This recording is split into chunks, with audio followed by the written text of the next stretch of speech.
হয় আমাৰ গোসাঁই ঘৰত সোমাবলৈ সাহস ক'ত পালি তই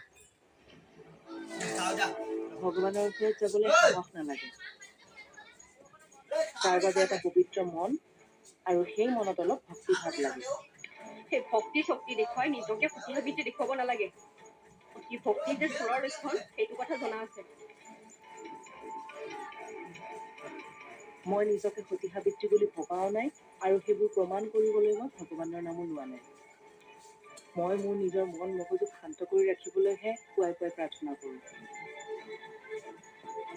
আৰু মই চুৰ হোৱা হ'লে এইখন ঘৰৰ পৰা প্ৰথমে তোমাকে চুৰ কৰি লৈ গ'লোহেঁতেন মই প্ৰজ্ঞা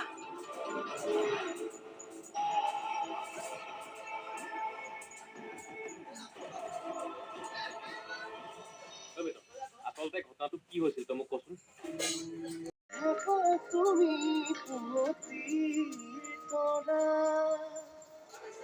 মই প্ৰজ্ঞা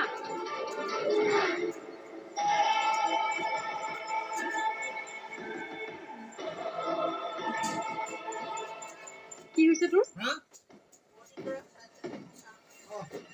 কথা নাই বতৰা নাই অনবৰতে কাজিয়া কিয় কৰি থকা মই কাজিয়া লাগিছিলে কোনে কাজিয়া লাগিছে এবাৰ চকু মেলি চা এই মোক ঘৰৰ পৰা বাহিৰ কৰাৰ কথা কয় তোৰ বাবে এই ইমান সাহস পাইছে তুমি ভুল বুজিছা মই ক'ব বিচাৰিছিলো কি আৰু তুমি বুজিলা কি বাদ দিয়ক এই বুজাই একো লাভ নাই নিজৰ বাইকৰ কথা আজিলৈকে একো বুজি নাপালে আৰু আপোনাৰ কথা ক'ত বুজিব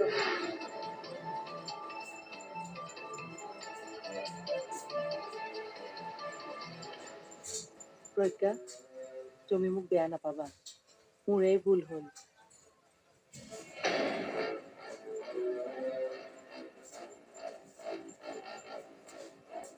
কিয় কৰি আছো এইবোৰ তই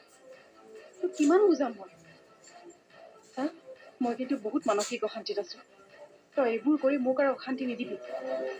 আমি অশান্তিত তোক দিছো যে তই নিজে অশান্তি মাতি আনিছ এবাৰ নিজে ভাবি চা যেতিয়ালৈকে ইহঁতবোৰ ঘৰৰ পৰা বাহিৰ হয় তেতিয়ালৈকে মই এই অশান্তি কৰিয়ে থাকিম মোৰ চিধা কথা